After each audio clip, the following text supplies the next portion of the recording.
Good evening. দোয়েলের বাসায় তোমাদের সবাইকে স্বাগত। ইভিনিং বলছি আবার চুলও ঝাড়ছি। না না, এটা অ্যাকচুয়ালি দুপুরের। আজকে এই একটু জ্যাম ট্যাম বানানোর ছিল, এইসব করতে গিয়ে দেরি হয়ে গেল। যাই হোক, ফ্রিজে আমাদের একটু যা কিছু ছিল সব গরম করে জাস্ট ভাতটা একটু গরম গরম বানালাম। সব ছিল বলে এই রক্ষে আজ চান করে বেরিয়েছি প্রায় তখন দুপুর 3টে। আমরা একটু এই বাসিটা খেয়ে নিলাম, কিন্তু মিঠিকে দিলাম একটুখানি গরম গরম খিচুড়ি।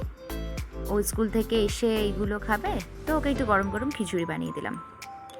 যাই হোক, অনেক দিন পর আজকে বৃষ্টিটা একটু ধরেছে। যেই না বৃষ্টি ধরেছে, আমাদের প্রথমে মাথায় আসলো আজকে বিকেলবেলা কোথায় যাওয়া যায়।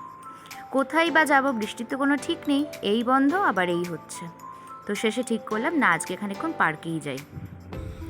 পার্কে আমরা মাঝে মাঝেই যাই, সেটা নয়, কিন্তু আজকে বেশ একটু প্ল্যান করে গেলাম পার্কে, যে অনেকক্ষণ থাকবো, বন্ধুদের সাথে অনেকক্ষণ গল্প করব।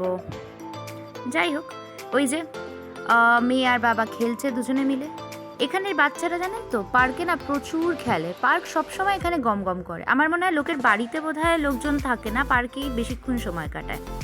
প্রথম প্রথম ভাবতাম এখানে কি বাচ্চারা পড়াশোনা করে না নাকি, সারাদিনই তো দেখি খেলছে। তারপর মেয়েকে স্কুলে দিয়ে দেখলাম এখানে সত্যিই পড়ার চাপটা না আমাদের ওদিকের থেকে একটু হলেও কম। বাচ্চারা খেলছে দেখলে আনন্দও লাগে, নিজেরাও বন্ধুদের সাথে একটুখানি টাইম কাটাই। আজকে পার্কে ঘুরতে ঘুরতে এই দেখুন একটা ফল দেখতে পেলাম গাছে। কী ফল সেটা জানি না, প্লিজ তোমরা কেউ এটাকে লিচু বা মানে কমন কোনো নাম বলো না, জানলে আমাকে অবশ্যই জানিও।